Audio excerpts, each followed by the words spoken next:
Imagine for 1 second that you are at the epicenter of a nuclear explosion, but instead of radiation, the air is poisoned by the smell of expensive champagne spilled on a sticky floor, the sweat of hundreds of bodies, and the sweet chemical scent of white powder that costs less here than water.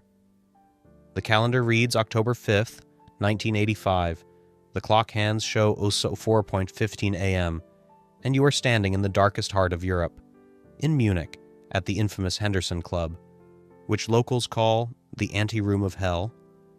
In the center of the hall, on a velvet sofa that has seen more sins than the medieval Inquisition, sits a man the whole world considers a god. It is Freddie Mercury. But if you get closer to him, fighting through a dense ring of dwarves with trays and half-naked dancers, you will not see the self-assured giant who commanded Wembley Stadium with a single pump of his fist. You will see a man whose eyes are dilated to blackness from stimulants, whose jaw is clenched in a spasm, and who laughs so loudly that it sounds more like a cry for help than joy. You think this is the party of the century? You think Freddie is enjoying his wealth and freedom? That is exactly what the tabloids of the time wrote, calling him a hedonistic monster. But the truth hidden behind the neon lights turns everything upside down. On this night, Freddie is not celebrating life. He is trying to outrun the silence that rings in his ears every time the music stops. Witnesses who were there that night would later tell that in this single hour, he spent about $50,000 buying drinks for the entire club. But why? Why would a man who has everything buy the attention of strangers, whose names he will forget in a minute? The answer lies in one small, almost unnoticeable detail lying right in front of him on a glass table dusted with snow. Look closely. Among the empty bottles of Stolichnaya and rolled-up banknotes lie his famous mirrored aviator sunglasses. But they are lying wrong. They are thrown lens down, right onto the dirty surface, and their perfect mirrored lenses, which usually serve Freddie as a shield against the outside world, are now scratching against the table glass. Why did he take them off? Why did he, a man who wears dark glasses even indoors to hide his emotions, suddenly decide to bare his gaze? It seems insignificant, but in Freddie Mercury's world, there are no accidents. These glasses are the dagger of our story, the symbol of a barrier that has collapsed. Usually, he puts them on to hide his eyes when the effect of drugs becomes too obvious, or when sadness hits like a wave in the midst of fun. But today, at 04:15 a.m., he flung them away because even this defense no longer works. He has reached that stage of despair where he no longer cares what those around him see in his eyes, and what they will see there is not a rock star, but a frightened child lost in a forest full of predators. Ask yourself honestly, what would you feel if every person smiling at you actually wanted only one thing from you: access to your credit card or your fame? Surrounding Freddie on this night is not an entourage, but a school of piranhas. Paul Prenter, his personal manager and the main evil genius of this period, whispers poisonous words into his ear, pouring oil on the fire of paranoia, convincing Freddie that the band Queen hates him, that only here, in Munich, amidst this frenzy, is he truly loved. And Freddie believes it, or pretends to believe, because the alternative, being left alone with himself, seems unbearable to him. You think he is in control of the situation? That he is the puppeteer pulling the strings of this mad circus? That is the greatest illusion. In reality, Freddie on this night is a hostage. He is a hostage of his own generosity, a hostage of the chemical substances driving his heart to a dangerous rhythm, and a hostage of the party king image he created himself and which is now devouring him alive. Every 20 minutes he demands a new song, a new round of drinks, a new dose of chaos, because he knows, as soon as the tempo slows, as soon as a pause occurs, reality will crash down on him. And the reality is that he is alone, monstrously, cosmically alone among hundreds of people drinking his champagne.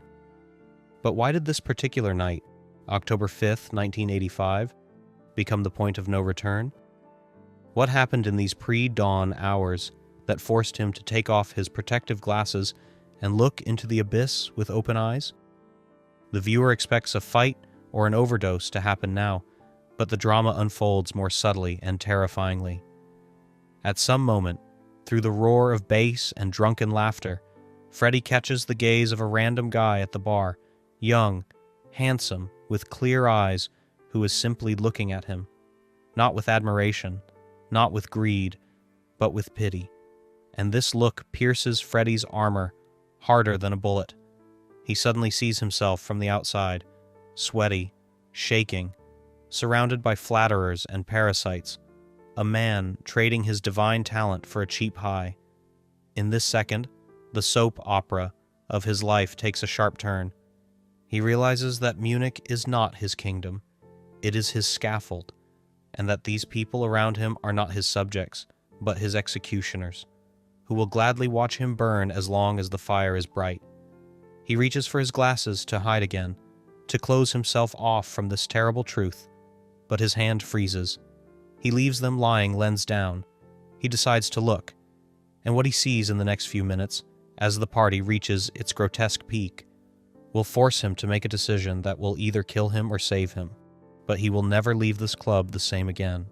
You look at these archival shots where Freddie laughs with his head thrown back, where Moet champagne flows in cascades and beautiful bodies writhe around him, and your brain, deceived by the glossy picture, whispers to you, "This is it, the sweet life. This is the dream." You think drugs for him were a way to get pleasure, a way to enhance the euphoria of his own greatness, but you are making a fatal mistake because you are confusing cause and effect. By the mid-'80s, the white powder ceased to be entertainment for Mercury. It ceased to be dessert after a successful concert and turned into the only available fuel without which this complex mechanism simply refused to function. Look the truth in the eye. The world demanded him to be the great pretender, 24 hours a day, 7 days a week, without breaks for lunch and sleep. Fans didn't want to see Farrokh Bulsara, a shy guy with complexes about his teeth. They paid money for Freddie God, for the invulnerable monster of rock, and this mask he put on every morning began to grow into his flesh, causing unbearable pain. To maintain this monstrous level of energy, to go out to people and shine when polar night reigns inside, he needed chemical doping, and here begins the most terrible cycle that biographers keep silent about. Cocaine was needed not for fun, but simply to wake up, to force the heart to beat in the rhythm the audience expects. But as soon as the stimulant's effect wore off, a black pit of depression ensued, from which one could only escape with liters of vodka to knock out consciousness and drift into a heavy, sticky, dreamless sleep.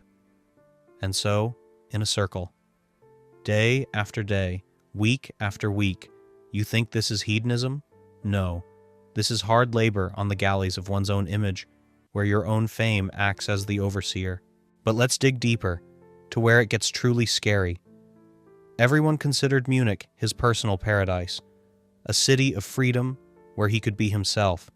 But in reality, this city became his most sophisticated prison, the walls of which were built not of stone, but of flattery and betrayal. Look at the people surrounding him in that Henderson Club. Do you see friends? Do you see comrades? Look closely at their eyes. Freddie surrounded himself with an entourage, later called leeches, and this is not a metaphor. It is a diagnosis. These people, whose names history has mercifully erased, loved not his soul, not his talent, and not even his voice. They loved his bottomless wallet, and that atmosphere of eternal celebration he paid for with his health.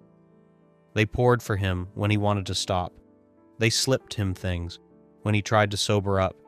They did everything to keep the party going, because as long as the music played, as long as Freddie was in a frenzy, they were kings of life at someone else's expense. And here the plot twist effect kicks in, turning everything upside down. You think Freddie was a naive fool who didn't understand he was being used? Oh no, the bitterest irony lies in the fact that he knew everything. He saw right through them. He understood that if his accounts were frozen tomorrow, this hall would empty faster than after a fire alarm, but he continued to pay. Why? Because this genius who filled stadiums was panicked, trembling, knees terrified of silence. He bought the illusion of love because real love seemed an unattainable luxury to him, and he preferred being surrounded by 100 hypocrites to being alone with his thoughts in an empty apartment. Ask yourself honestly, looking in the mirror, if you had all the money in the world, but you knew you couldn't turn your back on a single person around you without risking a knife in it, with what would you drown out this chilling horror? Could you keep your sanity knowing that your smile is the only commodity those around you care about? Freddie chose the path of slow, beautiful suicide on live broadcast. He created a vacuum around himself, filled with noise, and in the center of this hurricane, he was the loneliest person on the planet. The press of that time called him a hedonistic monster. Tabloids savored the details of his orgies, but none of the journalists asked the main question: what forces a man to burn $50,000 a night on people he despises? The answer lies in the fact that Munich became for him a place where he tried to run away from himself. But as is known, you cannot run away from yourself, even if you have the fastest Mercedes and the purest drugs. He wrote songs about eternal love, about finding someone to love, but every night he fell asleep in a cold bed, or worse, in bed with someone whose name he forgot before dawn, and this discrepancy between his art and his reality tore his soul apart. You think Paul Prenter, his personal manager and the main villain of this saga, was the sole culprit of the fall? No. Prenter was merely a symptom of the disease.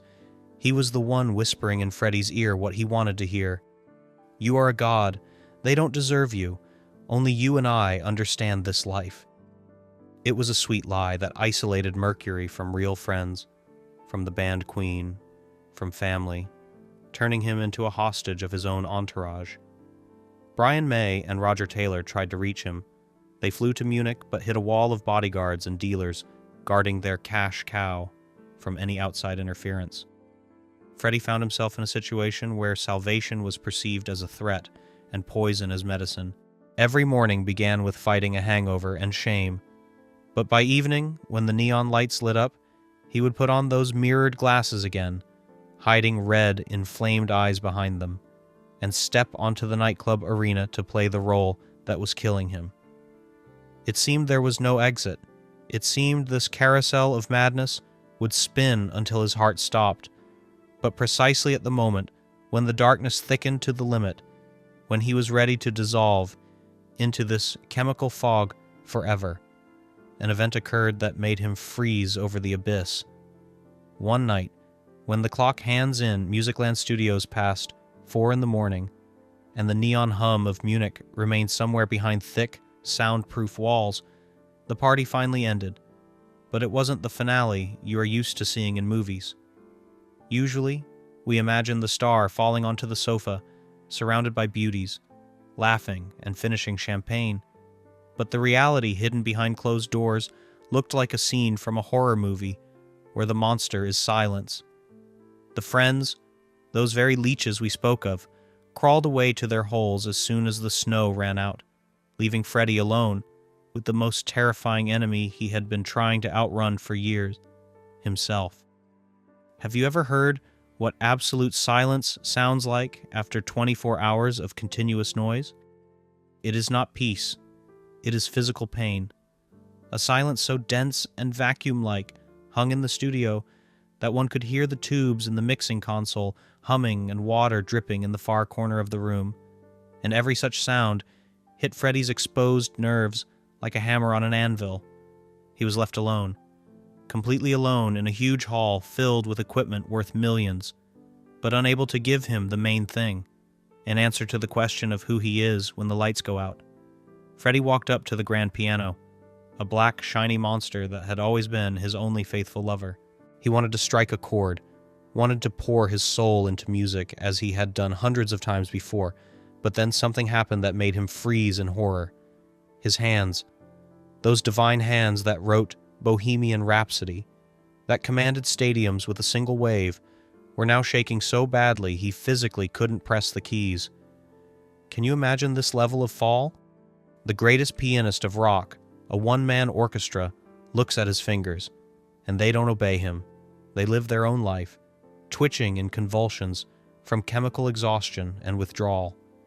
He tried to hum a melody, but instead of that powerful operatic voice capable of shattering glasses, only a pitiful, hoarse wheeze escaped his throat. It was the moment of truth. The chemistry that gave him energy was now collecting the debt with interest. And at that moment, leaning on the piano lid so as not to fall, he looked down.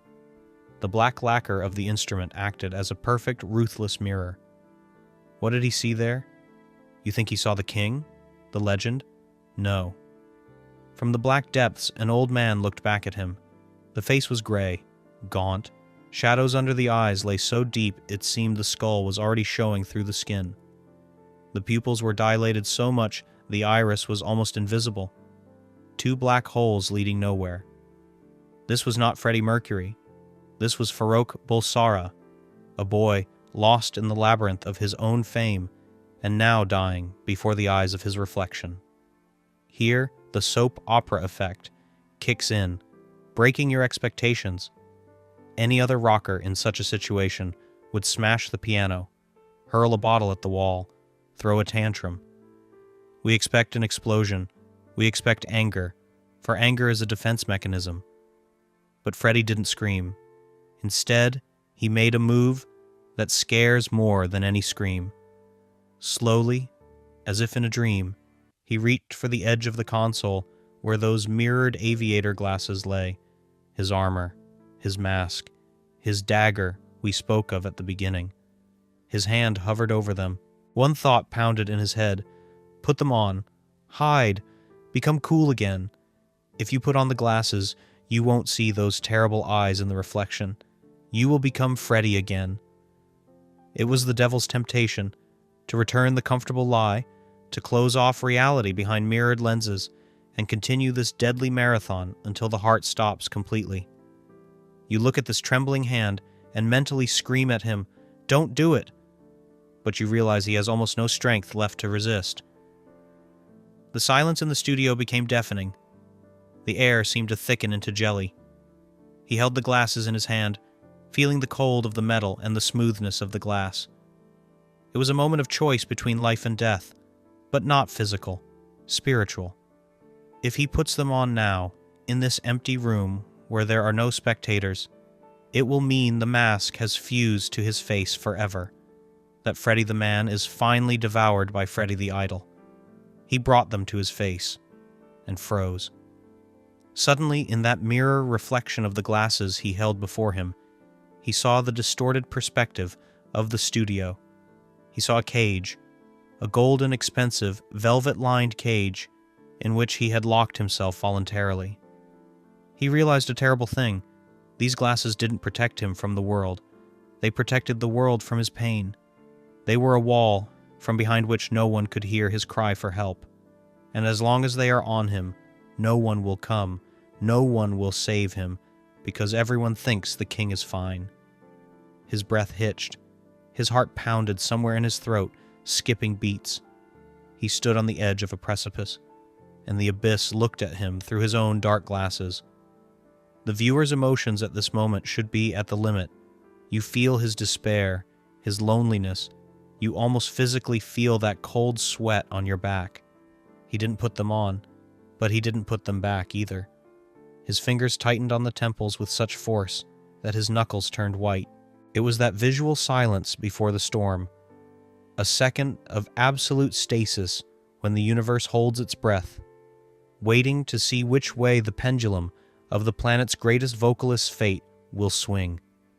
The second Freddie's fingers unclenched, time in Musicland Studios seemed to trip over its own axis, and the sound of the glasses hitting the floor sounded not like light plastic falling, but like a pistol shot in an empty cathedral. You expect him to bend down, pick them up, blow off the dust motes, and put on this saving armor again, for an addict always returns to his dealer, and a mask to its master. But this is exactly where the psychological click happens that separates tragedy from triumph. The glasses remained lying on the concrete floor, inverted, pathetic, with a crack in the left lens, and in that crack was reflected not just the studio ceiling, but the end of an entire era of self-deception. Freddie looked down at them, and for the first time in many months, his gaze was clear, devoid of that feverish veil that made him burn life at the speed of $50,000 an hour. You think at this moment he fell to his knees and wept? You think it was a scene of repentance? You are mistaken. It was a scene of cold, calculated rage. He stepped over the debris of his image, approached the piano, but sat at it not as the broken old man he saw in the reflection a minute ago, but as a predator smelling blood, and that blood was his own pain. His hands, those trembling hands that a second ago couldn't hold a glass of water, suddenly found the hardness of steel. He struck the keys. It wasn't a minor chord. It wasn't a tearful ballad you would expect to hear from a man on the verge of suicide. No. From under his fingers burst a fast, aggressive, syncopated rhythm that reeked not of sadness, but of electricity. And here begins the most ingenious deception in the history of pop music, that soap opera effect, that will flip your perception of his work forever. Listen to the rhythm. It's disco. It's house. It's music one is supposed to dance to with a cocktail in hand, laughing and flirting. But now, knowing the context of that night, listen to the words. He began spitting into the microphone like poison accumulated in his lungs. Living on my own. I don't have no time for no monkey business. Do you understand what is happening? He is writing the most danceable song of his solo career, but its lyrics are the suicide note of a lonely man. Monkey business is not just an idiom. It was them, those friends, who had just left the studio, leaving him alone in the silence, those leeches who turned his life into a circus. He packaged his depression, his cry for help into the shiny wrapper of a dance hit, and the world, the stupid, naive world, swallowed this bait without even feeling the hook. People in discos in London and New York will raise their hands to this track, thinking it's an anthem of freedom, but in reality, they will be dancing to the rhythm of his panic attack. This is that intellectual orgasm you should experience right now. Freddie Mercury didn't just write a song, he performed an act of alchemical magic, turning his filth into gold. The broken glasses on the floor became the foundation for a new Freddie. He sang day, do, day, day, day, do, day, day, and it sounded like meaningless scat, like cheerful improvisation. But in that empty studio, it was the sound of a man relearning to speak in his own language, a language that requires no translation and no lies. He played until dawn. Sweat rolled down his face, washing away the remnants of makeup and cocaine dust. But it was no longer the sticky sweat of fear that covered him at the Henderson Club. It was the sweat of work, the sweat of purification. When the first rays of sun touched Munich, the city that nearly killed him, Freddie got up from the piano.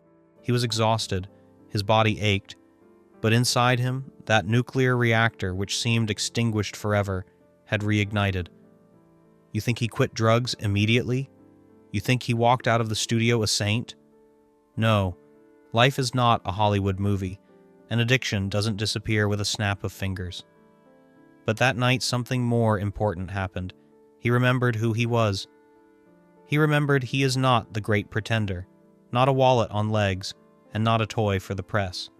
He is a musician, and his salvation is not in pills, not in a bottle of vodka, and not in the arms of strangers.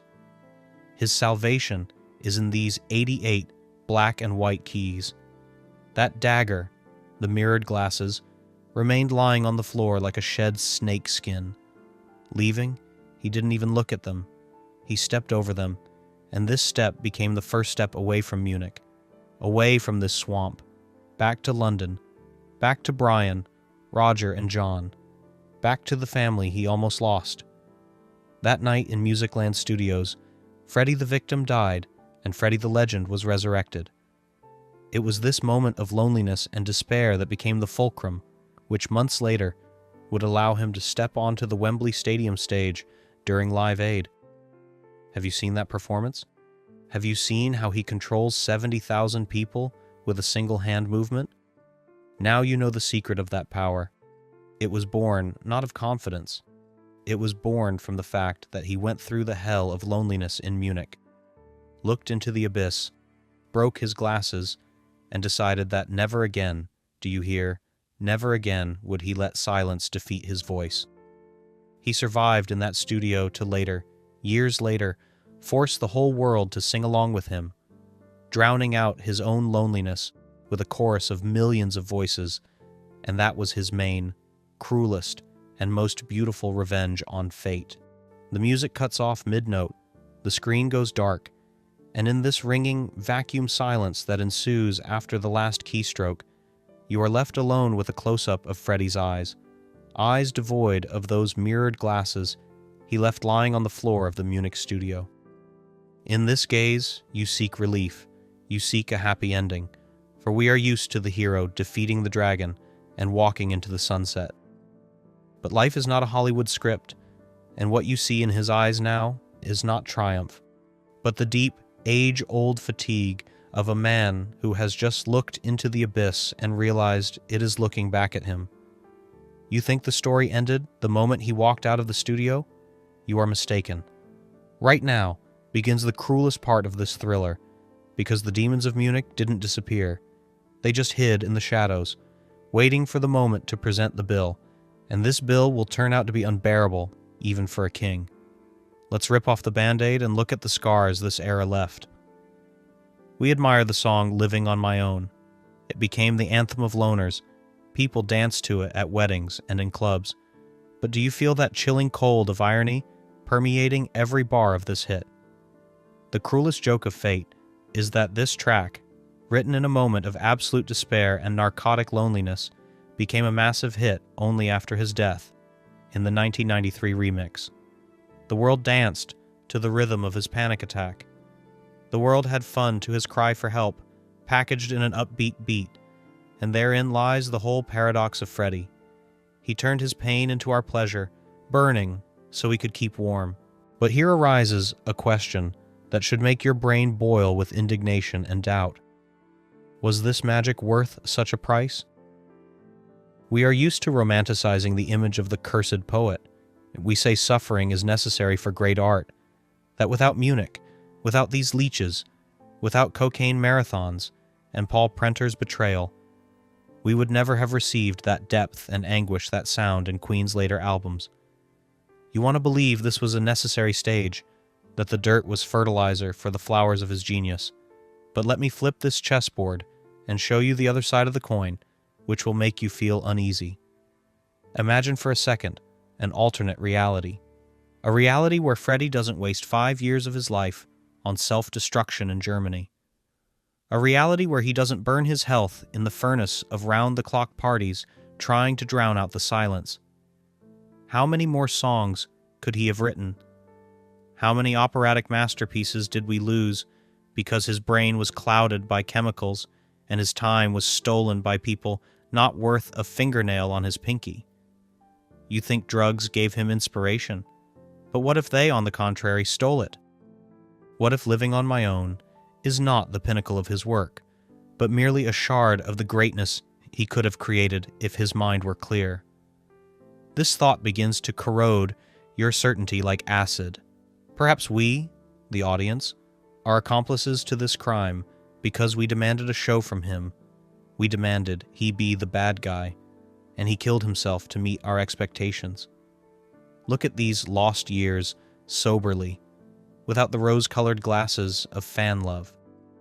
The Munich period gave us hits, yes, but it also took away Freddie's immunity. It took away time he could have spent with his real family, with Mary, with the band. Those leeches he fed from his hand didn't just spend his money. They devoured his life force. They were vampires latching onto his light until he began to fade. And the scariest thing is that Freddie knew it. He understood what was happening, but continued this dance of death because the adrenaline of disaster was the only thing making him feel alive in that vacuum of love he created around himself. Now that you know the full picture, now that you've seen the broken glasses on the floor and heard the echo of his loneliness in the happiest song of the 80s, I want you to stop being a passive observer. I challenge you, which will divide you into two irreconcilable camps, and upon your answer depends how we will remember this legend. Look at the scales of history.